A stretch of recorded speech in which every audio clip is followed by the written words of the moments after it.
Today, we are going to look at how to create custom styles in Word. As you can see on the screen, I have a document that I have started writing. So far, I've added a title and a subtitle and picked the fonts and text colors. Each time I create a webinar, I want the instructor notes to have the same elements. Rather than remembering the choices each time, I can create a custom style in Word so that I can quickly get the same look and feel for each document. At the top of the page, there is a Styles section where you can use some pre-formatted options, but I want to use my choices. So what I'm going to do is click the drop-down and select Create Style.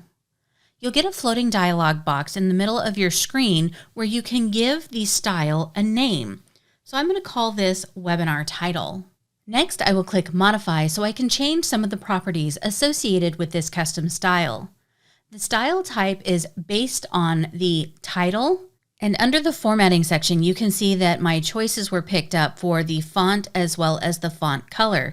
Now you can always come in here and change the color. For example, where I work, we use a dark gray color, but that doesn't show up very well in video, so I'm going to switch it back to the orange color. In the center of the dialog box, you are seeing a preview of what the style will look like. Towards the bottom, you have the choice to add it to the styles gallery, or have this only show up in the current document or new documents based on the template.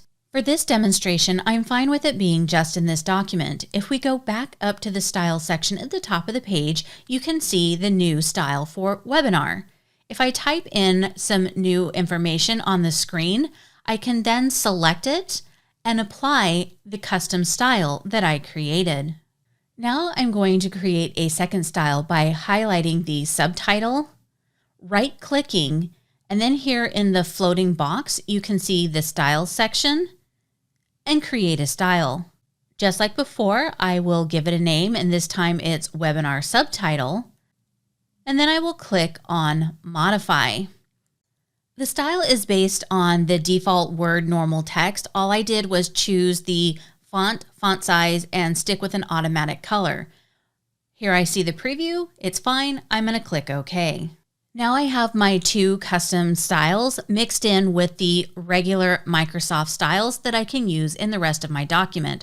So for example, here at the top of my next page is an agenda, which for me is a heading 1. I can switch it to normal text, back to heading 1, etc. As I scroll through this document to get to the next example, you're going to see that I use the headings in several places throughout the document. And the reason for that is these headings are very useful if you want to create an automatic table of contents. Now I'm going to show you an example of how to get just a little more fancy with your custom styles. For my instructor notes, I want them to always be highlighted in yellow, but I don't necessarily want to have to select the highlighter tool each time.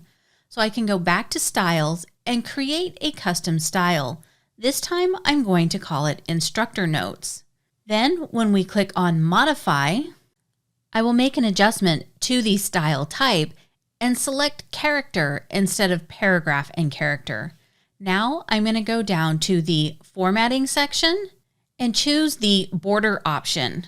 Where it says no color, I'm going to select yellow, and notice that it's giving me a sample so that I can see that the yellow is going to go over just the words that I selected. Now, if I had left it at linked paragraph and character and then selected yellow, then what it would do is highlight the whole line, even the blank spaces. Now, there's no wrong or right answer here. That's just not my preference. I like just the words to be highlighted. Now I can hear somebody out there thinking, if you have to click the style button, how is that any different than clicking the highlight button? Well, I'm going to make one other customization and go back to Format and create a hotkey for my instructor note style. For this demonstration, I only want to save the changes in the sample document, so I'm going to update that menu choice. And then under Current Keys, you can see that I've already selected Alt-1 as my hotkey. And then I'll click OK and save those changes. Now you can pick any one that you want. This is just the one that made sense to me. I'm going to click Alt-1 on my keyboard and start typing in more information. And you see that the instructor note style is automatically being applied to the new information that I'm putting on the screen.